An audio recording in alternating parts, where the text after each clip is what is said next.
ఓం శాంతి 3/6/2026 సాకార ఈశ్వరీయ మధుర మహావాక్యాలు. మధురమైన పిల్లలారా, తండ్రి నుండి ఆశీర్వాదాలు తీసుకునేందుకు సేవ చేసే సుపుత్రులై అందరికీ సుఖమునివ్వండి, ఎవ్వరికీ దుఃఖమునివ్వకండి. సేవ చేసినట్లయితే వారిని సుపుత్రులు అంటారు బాబా. సుఖమిచ్చే వారిగా కండి. దుఃఖం ఇవ్వకుండా ఉంటే నా ఆశీర్వాదాలు పొందడానికి యోగ్యులవుతారు.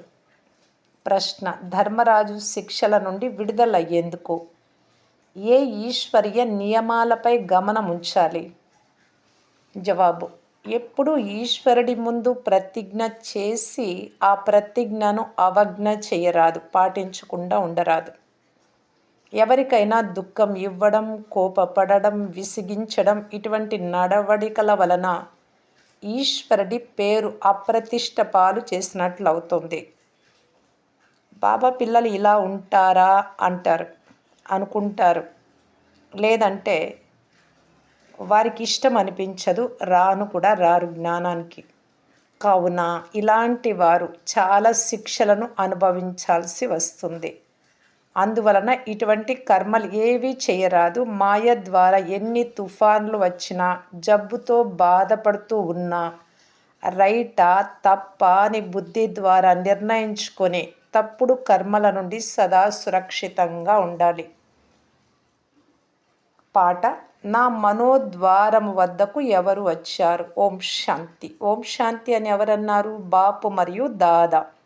మన పారలౌకిక తండ్రి పరంపిత పరమాత్మ శివుడు అని, ఈ బ్రహ్మ పిల్లలందరి అలౌకిక తండ్రి అని, ఇతనిని ప్రజాపిత బ్రహ్మ అని అంటారు అని పిల్లలకు నిశ్చయమై ఉంది. ఇంతమంది పిల్లలు ప్రజాపిత బ్రహ్మకు తప్ప ఎవరికైనా ఉంటారా? ప్రారంభంలో ఇంతమంది లేరు. బేహద్దు తండ్రి ఇతడిలో ప్రవేశమైనప్పుడు ఇతను దాదాగా అయ్యారు. ఈ దాదా స్వయంగా చెప్తున్నారు, మీకు పారలౌకిక తండ్రి నుండి ఆస్తి లభిస్తుంది. పాత్రులు ఎల్లప్పుడూ తాత ఆస్తికి వారసులుగా ఉంటారు. అంటే పౌత్రులు వారే కదా ఆస్తి పొందడానికి పాత్రులవుతారు. వారి బుద్ధి యోగము తాత వైపుకు వెళ్తుంది. ఎందుకంటే దాదా ఆస్తిపై వారికి హక్కు లభిస్తుంది. తాత ఆస్తిపై రాజులకు సంతానం కలిగితే వారు ఇది మా పెద్దల ఆస్తి అని అంటారు. పెద్దల ఆస్తిపై వారికి హక్కు ఉండనే ఉంటుంది. మనం బేహద్దు తండ్రి ద్వారా అత్యంత గొప్ప ఆస్తి అనగా స్వర్గ చక్రవర్తి పదవిని తీసుకుంటున్నాము అని పిల్లలైనా మీకు తెలుసు. మనలను ఆ తండ్రి చదివిస్తూ ఉన్నారు. మీరిప్పుడు సన్ముఖంలో కూర్చొని ఉన్నారు. సన్ముఖంలో ఎదురుగా ఉన్న నష కూడా నెంబర్ వార్ పురుషార్థం అనుసారంగా ఉంటుంది. ఈ నష కూడా అందరికీ ఒకే విధంగా ఉండదు. ఎంత ప్రయత్నం చేస్తే ఆ విధంగా. కొంతమంది హృదయంలో చాలా ప్రేమ ఉంటుంది. మనం అత్యంత ఉన్నతమైన భగవంతుడికి సాకార మాతాపితల ద్వారా వారసులుగా అవుతాం. అనంతమైన తండ్రి చాలా మధురమైన వారు మనల్ని రాజ్య పదవికి అర్హులుగా చేస్తున్నారు. మాయ పూర్తి అనర్హులుగా చేసేసింది. నిన్న బాబాను కలుసుకునేందుకు ఎవరో వచ్చారు, కానీ వారికి ఏమీ తెలియదు. వీరంతా బ్రహ్మకుమారీలు అని తెలిపారు. బ్రహ్మకుమారీలు, బ్రహ్మకుమారులు అని. మీరు కూడా బ్రహ్మ పిల్లలు లేక శివుడి పిల్లలు కదా అని వారిని అడిగారు. అందుకు వారు అవును అని అన్నారు. కేవలం చెవులతో విని అన్నారు, కానీ హృదయంలో కూర్చోలేదు. క్రొత్తగా వచ్చినటువంటి వారికి అర్థం కాదు కాబట్టి కూర్చోదు. సత్యంగా మేము వారి పిల్లలమే అనే బాణము తగలలేదు. బ్రహ్మ కూడా వీరి పుత్రుడే, వారసత్వం తీసుకుంటూ ఉన్నారు. ఇలా బుద్ధిలో చాలా తక్కువగా ధారణ అయ్యే పిల్లలు చాలామంది ఇక్కడ కూడా ఉన్నారు. వారి బుద్ధిలో చాలా కొద్దిగా కూర్చుంటుంది. అటువంటి వారిలో ఆ సంతోషము, ఆత్మీయత కనిపించవు. పూర్తి నమ్మకం లేదు అంటే లోపల అపారమైన సంతోషం ఉండాలి. అది ముఖంపై కనిపించాలి. ఇప్పుడు ప్రేయస్సులైనా మీకు జ్ఞాన శృంగారం జరుగుతుంది. మనము ఆ ప్రియుడికి ప్రేయస్సులము అని మీకు అందరికీ తెలుసు. ఒక రైతు కుమార్తె కథ ఉంది కదా. ఒక రాజు ఒక రైతు కుమార్తెను తీసుకొని వస్తాడు, కానీ ఆమెకు సంతోషం కలగలేదు. అందువలన ఆమెను మళ్ళీ పల్లెలో విడిచిపెట్టి వచ్చాడు. నీకు రాజ్య పదవికి అర్హత లేదు అని చెప్పాడు. ఇక్కడ కూడా తండ్రి శృంగారం చేస్తున్నారు దివ్య గుణాలతో. భవిష్యత్తులో మహారాణిగా అవ్వండి అని అంటున్నారు. పట్టపు రాణులుగా చేసేందుకు కృష్ణుడు ఎత్తుకుపోయాడు అని అంటారు.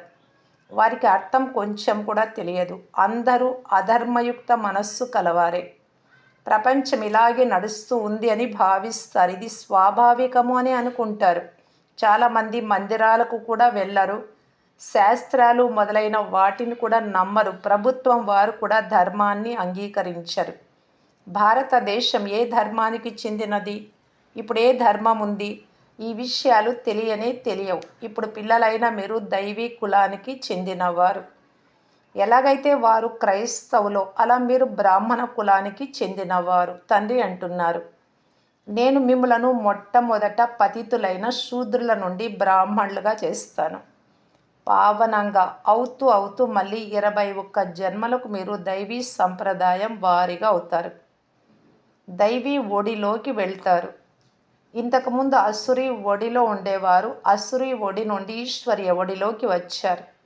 ఒకే తండ్రి పిల్లలంతా పరస్పరం సోదరులవుతారు. ఇది అద్భుతమైనది. మాది బ్రాహ్మణ కులము అని అందరూ అంటారు, కానీ మనం శ్రీమతాన్ని అనుసరించాలి. అందరికీ సుఖమునివ్వాలి, మార్గాన్ని చూపించాలి. ప్రపంచంలో ఎవ్వరూ అనంతమైన తండ్రి నుండి బేహద్దు వారసత్వాన్ని ఎలా తీసుకోవాలి అని వారి నోటితో అడగరు. మీకు అనంతమైన తండ్రి లభించారు, మీరు మాత్రమే వారి పిల్లలుగా అయ్యారు. కల్పక్రితం ఎవరైతే వారి నుండి వారసత్వం తీసుకున్నారో వారే మళ్ళీ వచ్చి తీసుకుంటారు అని బుద్ధి ద్వారా తెలుసుకుంటారు. ఏ కొద్దిగా బుద్ధిలో ఉన్నా ఎప్పుడో ఒకప్పుడు వచ్చి చేరుకుంటారు. ఎంతో కొంత తీసుకునేందుకు వస్తారు. మీకు కూడా నెంబర్ వారుగా తెలుసు. పవిత్రంగా అయ్యేందుకు ఈరోజు వస్తారు, రేపటి రోజు మళ్ళీ పతితులుగా అయిపోతారు. చెడు సాంగత్యం వలన మర్చిపోతారు. తండ్రి వారిగా అయ్యి తండ్రిని వదిలేస్తే చాలా పాపాత్ములుగా అవుతారు. ఇది ఎలాంటి పాపము అంటే, ఎవరినైనా కూని చేసిన ఆ పాపం దీని ముందు చాలా చిన్నది. తండ్రికి చెందిన వారిగా అయ్యి తండ్రికి విడాకులు ఇస్తే, ప్రతిజ్ఞ చేసి మళ్ళీ వికారులుగా అయిపోతే వారికి చాలా పాపం అంటుకుంటుంది. అజ్ఞాన కాలంలో మనుషులకి సాధారణంగా ఉంటుంది కోపం. ఇక్కడ మీరు ఎవరినైనా కోపపడితే 100 రెట్లు శిక్ష అనుభవిస్తారు. స్థితి చాలా దిగజారిపోతుంది. ఎందుకంటే ఈశ్వరుడి ఆజ్ఞను పాలన చేయలేదు. ధర్మరాజు ఆజ్ఞ పవిత్రంగా అవ్వండి. మీరు ఈశ్వరుడికి చెందిన వారిగా ఈ వారి ఆజ్ఞను కొంచెం ఉల్లంఘించిన 100 రెట్లు దండన పెరుగుతుంది. సృష్టికర్త వారొక్కరే. బ్రహ్మ విష్ణు శంకరులు వారి రచన.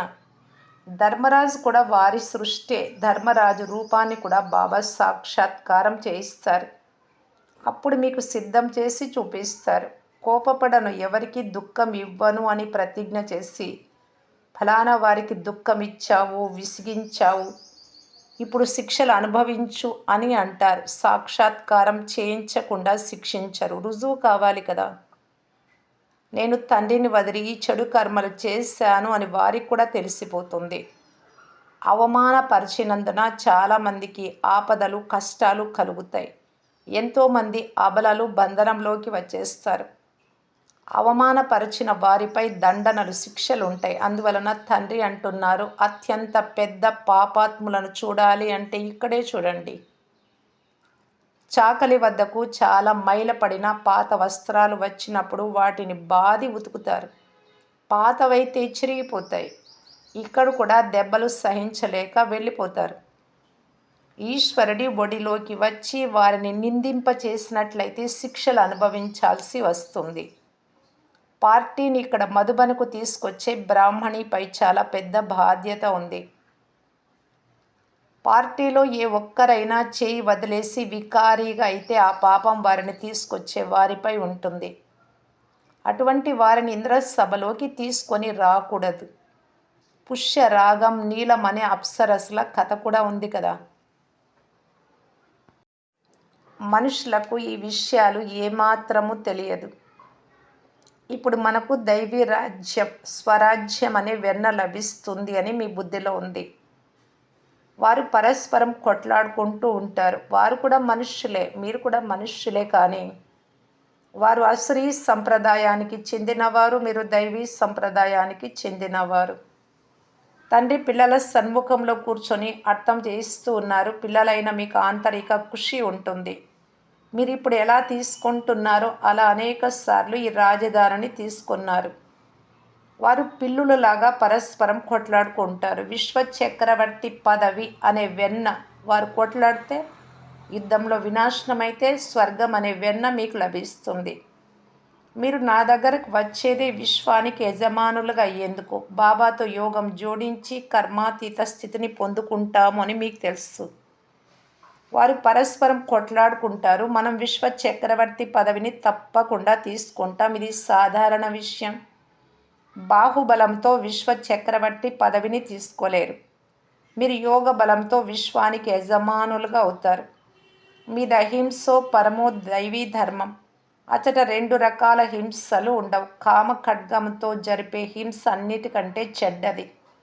అది మీకు ఆది మధ్య అంత్యాలు దుఃఖాన్నే కలుగజేస్తుంది. రావణ రాజ్యం ఎప్పుడు ప్రారంభమవుతుందో ఎవ్వరికీ తెలియదు. ఇప్పుడు మీరు వచ్చి మమ్ములను పావనంగా తయారు చెయ్యండి అని పిలుస్తారు. అనగా ఎప్పుడో ఒకప్పుడు పావనంగా ఉండేవారు మీరు పావనంగా చేయడానికి తండ్రి వచ్చారు అనే కదా అర్థం. భారత్వాసులైన పిల్లలే దుఃఖం నుండి విముక్తులను చేసి శాంతిధామానికి తీసుకెళ్ళమని పిలుస్తారు. దుఃఖమును హరించి సుఖమునివ్వండి అని అడుగుతారు. కృష్ణుణ్ణి హరి అని కూడా అంటారు. బాబా మమ్ములను హరి నివసించే ద్వారంలోకి తీసుకెళ్ళండి అని పిలుస్తారు. హరిద్వారము కృష్ణపురం, ఇది కంసపురం.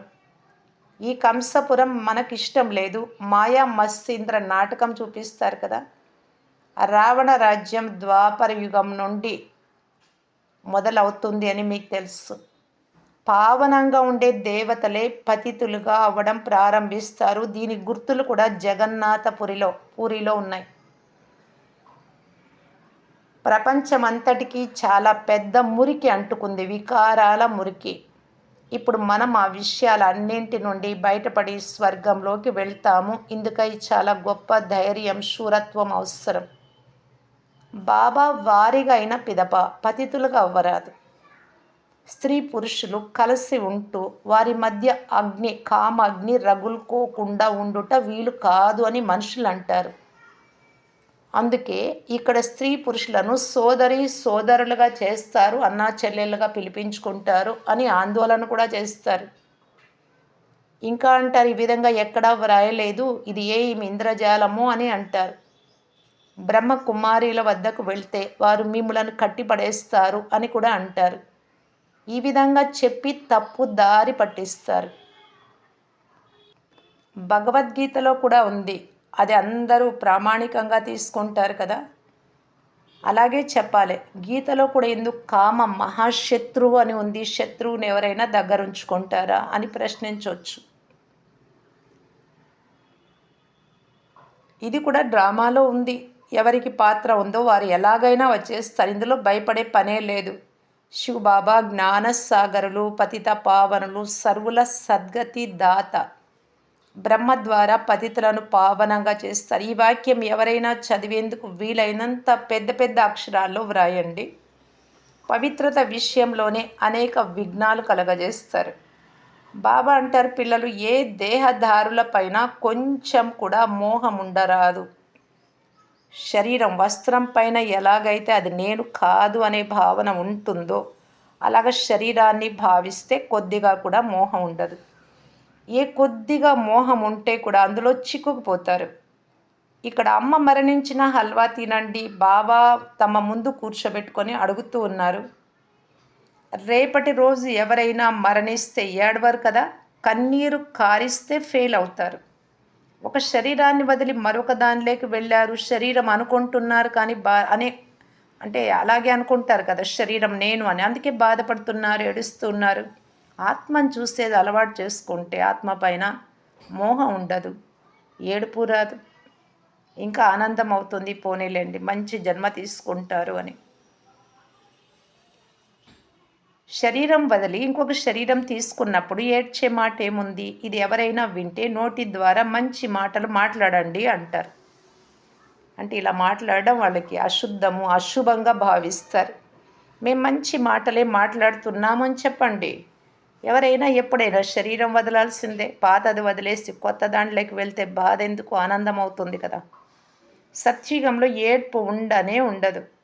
ఇప్పటి మీ జీవితం దానికంటే ఉన్నతమైనది. దేవతల కంటే మీరందరినీ ఏడ్పు నుండి రక్షించేవారు. మీరు ఎలా ఏడుస్తారు? మనకు పతులకు పతి లభించారు. వారు మనల్ని స్వర్గంలోకి తీసుకెళ్తారు. నరకంలోకి తోసేటటువంటి వారి కొరకు ఎందుకు ఏడవాలి? బాబా చాలా మధురమైన మాటలను, వారసత్వాన్ని తీసుకోవటానికి వినిపిస్తారు. ఇప్పుడు భారతదేశానికి ఎంతో అకళ్యాణం, చెడు జరిగింది. తండ్రి వచ్చి కళ్యాణం అనగా మంచి చేస్తారు. భారతదేశాన్ని మగధ దేశం అని కూడా అంటారు. సింధు దేశం వంటి ఫ్యాషన్ యుక్తమైన దేశం ఏది ఉండదు. విదేశాల నుండి ఫ్యాషన్లు నేర్చుకొని సింధు, హైదరాబాద్ అక్కడ వస్తూ ఉండేవారు. వెంట్రుకలు అలంకరించుకునేందుకు ఈనాటి ఆడపిల్లలు ఎంతగానో ఖర్చు చేస్తారు. ఇలాంటి వారిని నరకంలోని అప్సరసలు అంటారు. తండ్రి మిమ్మలను స్వర్గంలోని దేవతలుగా తయారు చేస్తారు. మాకు ఇదే స్వర్గం, ఈ సుఖం తీసుకొనివ్వండి అని వారు అంటారు.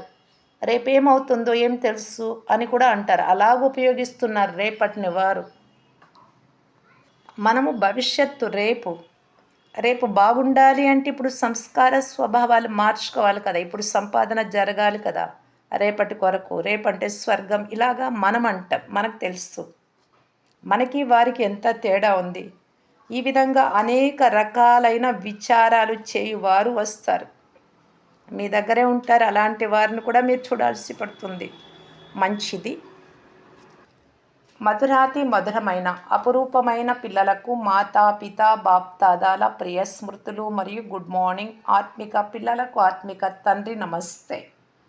ధారణ కొరకు ముఖ్య సారము. ఫస్ట్ పాయింట్, సత్యమైన ఆత్మిక పండాలు అనగా మార్గదర్శకులయ్యి అందరికింటికి స్వర్గానికి మార్గాన్ని చూపాలి.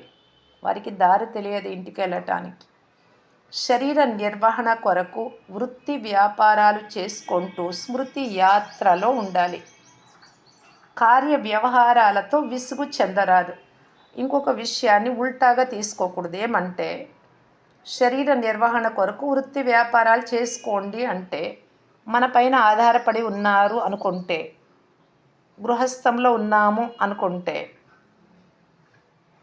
ఎక్కువ శాతము ఇలాగే ఉంటారు. ఎక్కువ మందితో ఉంటారు కుటుంబంలో. వారి కోసం సంపాదించాలి. ఉదయం నుండి సాయంకాలం వరకు ఏదో జాబో, వ్యవసాయమో, వ్యాపారమో ఏదో ఒకటి చేస్తూనే ఉండాల్సి పడుతుంది. వారికి బాబా వదలమని చెప్పకుండా న్యారా ప్యారాగా ఉండండి, కమల పుష్పంలాగా అని చెప్పారు. అయితే ఇక్కడ గమనించాలి, కొద్దిమంది డబ్బులు ఉంటుంది, బాధ్యతలు ఉండవు, ఇంకంతా అయిపోయింది, రిటైర్డ్ అయి ఉంటారు. లేదు అంటే డబ్బులు ఉండేవాళ్ళు ఉంటారు చిన్న వయసు ఉంటే కూడా. బాబా అంటారు, రొట్టె ఎంత కడుపు తింటుంది, కడుపుకి ఎంత కావాలి రొట్టె, కొంచెం చాలదా. ఈ మధ్య కూడా విన్నాం మనం క్లాస్లో. మీకు డబ్బులుంది అంటే అది ఎలాగూ వెళ్ళిపోతుంది కదా, అది ఖర్చు పెట్టుకోండి. మెయిన్ బాబా కోసమని ఖర్చు పెట్టుకోండి. బాబా కాపాడుతారు.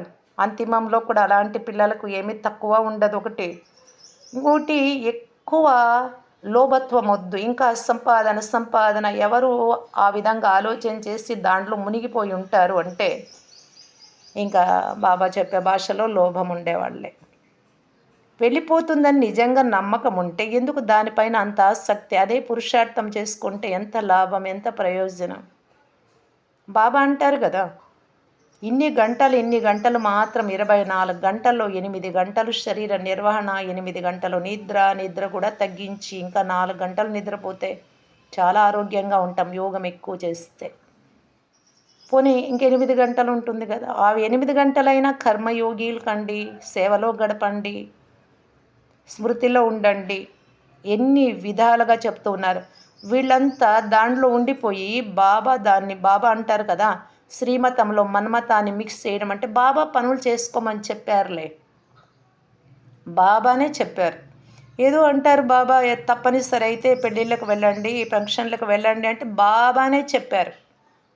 కలర్ బట్టలు కట్టుకొనే వెళ్ళమని చెప్పి ఇలాగ ఉల్టాగా ఇదే మన్మతంలో మనం మన్మతాన్ని మిక్స్ చేసినట్ల శ్రీమతంలో అది కూడా యోచన చేయాలి. ఎందుకంటే నష్టపోవడానికి ఈ విధంగా ఆలోచిస్తారు. జ్ఞానపరంగా ఆలోచించండి, శ్రీమతం ప్రకారం నడవండి అని బాబా ఎంత చెప్తూ ఉన్నారు.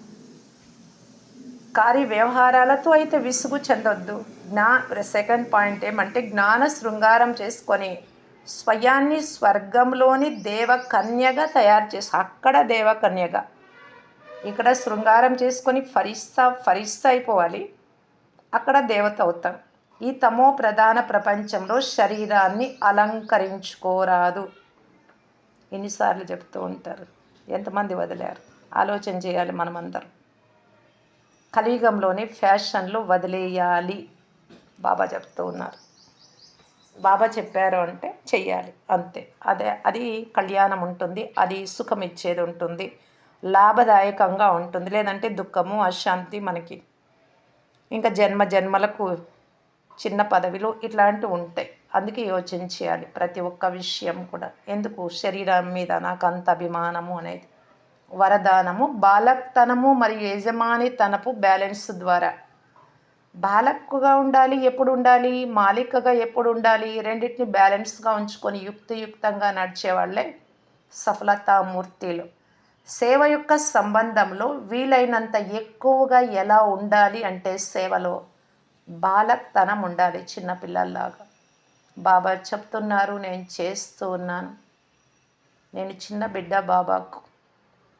పిల్లలు ఎలా ఉంటారు? పెద్దవారు చెప్తే వింటూ ఉంటారు. అక్కడ మీ సంపర్కంలో ఉండేవారు చెప్తూ ఉంటే మీరు వింటూ అంటూ నడుస్తూ ఉండాలి. ఇది బాలక్తనం. మీ పురుషార్థం యొక్క స్థితిలో బాలకగా ఉండకూడదు, చిన్నపిల్లల్లాగా. ఎలా ఉండాలి? మాలికగా ఉండాలి, యజమానిగా ఉండాలి. అది ఇప్పుడు ఆర్డర్ చేయాలి. సంపర్కము మరియు సర్వీస్లో బాలక్తనము, సంపర్కంలో సంపర్కాలలో సేవలో బాలక్. స్మృతి యాత్ర మతనం చేసే దాంట్లో బాగా ఆలోచించేయాలి విషయాలు. మాలిక్తనం యజమాని. సాతీలు మరియు సంఘటనలో ఏమేమని వివరంగా చెప్తున్నారు. బాలక్గా ఉండాలి, వ్యక్తిగతంగా మాలిక్ అయ్యి ఇంద్రియాలను నడిపించాలి. ఈ బ్యాలెన్స్లో నడవడమే యుక్తియుక్తంగా నడుచుకోవడం. దీని ద్వారా సహజంగానే ప్రతి కార్యంలో సఫలత లభిస్తుంది, స్థితి ఏకరసంగా ఉంటుంది. అంతేకాక సహజంగానే సర్వుల స్నేహితులుగా అయిపోతారు. స్లోగన్ ఏమంటే ఆలోచించడము, ఏది బాబా చెప్తున్నారో అది ఆలోచించడము, వెంటనే చేయడం సమానంగా ఉంటే ఆలోచనలు చాలా మంచి వస్తాయి. ఇలా ఉండాలి, ఇలా అయిపోవాలి, బాప్ సమాన్ ఇప్పుడే కనబడాలి అని. అయితే చేసే దాంట్లో కర్మలో రెండు సమానంగా ఉంటే విల్ పవర్ గల శక్తిశాలి ఆత్మ అంటారు. లేదు అంటే విల్ పవర్ లేదు. అవ్యక్త ఇషారా సదా హర్షితంగా ఉండేందుకు మీ నేచర్ను సరళంగా చేసుకోండి, సహనశీలుగా అవ్వండి. హర్షితంగా ఉండాలి అంటే సరళంగానూ ఉండాలి, సహనశీలుగా ఉండాలి. దాని కొరకు బాప్దాదా ఇలా తెలియజేస్తున్నారు. హర్షితంగా ఉండే గుణం పురుషార్థంలో చాలా సహాయకారిగా ఉంటుంది. కానీ ముఖం ఎలా హర్షితంగా ఉంటుందో అలా ఆత్మ కూడా సదా హర్షితంగా ఉండాలి. బయటికేమో నవ్వుతూ కనబడతారు చాలా ఆకర్షణీయంగా, లోపల మాత్రం చింత ఉంటుంది, లేదంటే ఈర్ష్య ఉంటుంది, వేరే భావనలు ఉంటాయి. అలా ఉండకూడదు. బయట లోపల హర్షితంగా ఉండాలి. న్యాచురల్ గుణాన్ని ఆత్మలోకి తీసుకురావాలి. సదా హర్షితంగా ఉంటే మాయ యొక్క ఏ ఆకర్షణ మిమ్మల్ని ఆకర్షించదు. ఇది తండ్రి ఇస్తుండే గ్యారంటీ. కానీ సదా హర్షితంగా ఉండడానికి మీ ఆత్మిక గౌరవం షాన్లో ఉండాలి. అంతేకాక సహనశీలుగా అయ్యి సాక్షి ద్రష్టగా ఉంటూ మాయ యొక్క ఆటను చూడాలి. ఓం శాంతి.